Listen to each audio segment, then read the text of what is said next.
The Story of Little Babaji by Helen Bannerman, illustrated by Fred Marcelino. Once upon a time, there was a little boy, and his name was Little Babaji. And his mother was called Mamaji. And his father was called Papaji. And Mamaji made him a beautiful little red coat and a pair of beautiful little blue trousers. And Papaji went to the bazaar and bought him a beautiful green umbrella and a lovely little pair of purple shoes with crimson soles and crimson linings. And then wasn't little Babaji grand? So he put on all his fine clothes and went out for a walk in the jungle. And by he met a tiger, and the tiger said to him, "Little Babaji, I'm going to eat you up." And little Babaji said, "Oh, please, Mr. Tiger, don't eat me up, and I'll give you my beautiful little red coat." So the tiger said, "Very well, I won't eat you this time, but you must give me your beautiful little red coat." So the tiger got poor little Babaji's beautiful little red coat and went away saying, "Now I'm the grandest tiger in the jungle." And little Babaji went on, and by he met another tiger, and it said to him, "Little Babaji, I'm going to eat you up." And little Babaji said, "Oh, please, Mr. Tiger, don't eat me up, and I'll give you my beautiful little blue trousers." So the tiger said, "Very well, I won't eat you this time, but you must give me your beautiful little blue trousers." So the tiger got poor little Babaji's beautiful little blue trousers and went away saying, "Now I'm the grandest tiger in the jungle."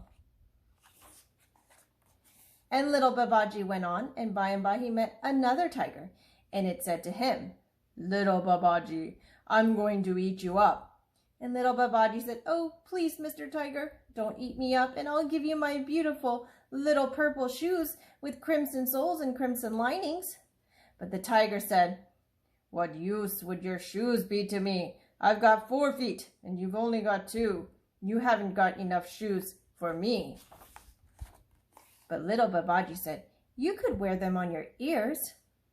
"So I could," said the tiger. "That's a very good idea. Give them to me, and I won't eat you this time." So the tiger got poor little Babaji's beautiful little purple shoes with crimson soles and crimson linings and went away saying, "Now I'm the grandest tiger in the jungle." And by little Babaji met another tiger, and it said to him, "Little Babaji, I'm going to eat you up." And little Babaji said, "Oh, please, Mr. Tiger, don't eat me up, and I'll give you my beautiful green umbrella." But the tiger said, "How can I carry an umbrella when I need all my paws for walking with?" "You could tie a knot on your tail and carry it that way," said little Babaji. "So I could," said the tiger. "Give it to me, and I won't eat you this time." So he got poor little Babaji's beautiful green umbrella and went away saying, "Now I'm the grandest tiger in the jungle." And poor little Babaji went away crying because the cruel tigers had taken all his fine clothes. Presently, he heard a horrible noise that sounded like grrr, and it got louder and louder. "Oh dear," said little Babaji, "there are all the tigers coming back to eat me up. What shall I do?" So he ran quickly to a palm tree and peeped round it to see what the matter was. And there he saw all the tigers fighting and disputing which of them was the grandest. And at last they all got so angry that they jumped up and took off all the fine clothes and began to tear each other with their claws and bite each other with their great big white teeth.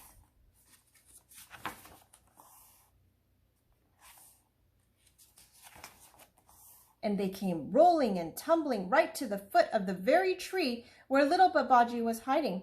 But he jumped quickly in behind the umbrella, and the tigers all caught hold of each other's tails as they wrangled and scrambled, and so they found themselves in a ring around the tree. Then, when the tigers were very wee and very far away, little Babaji jumped up and called out, "Oh, tigers, why have you taken off all your nice clothes? Don't you want them anymore?" But the tigers only answered, "Grrr."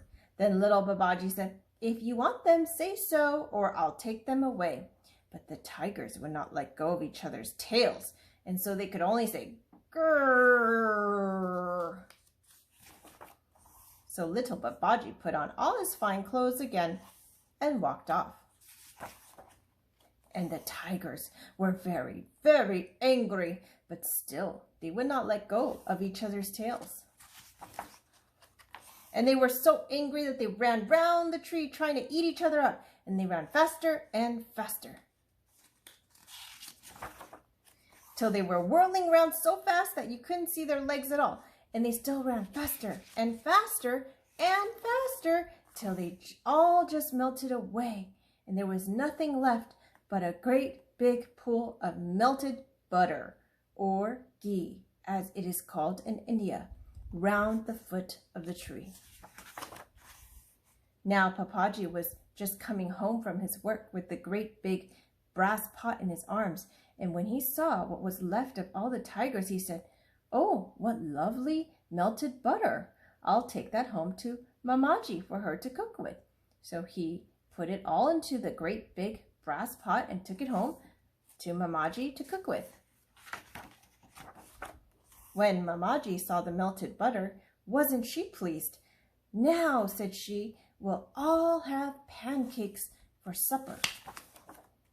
So she got flour and eggs and milk and sugar and butter. She made a huge big plate of the most lovely pancakes, and she fried them in the melted butter which the tigers had made, and they were just as yellow and brown as little tigers.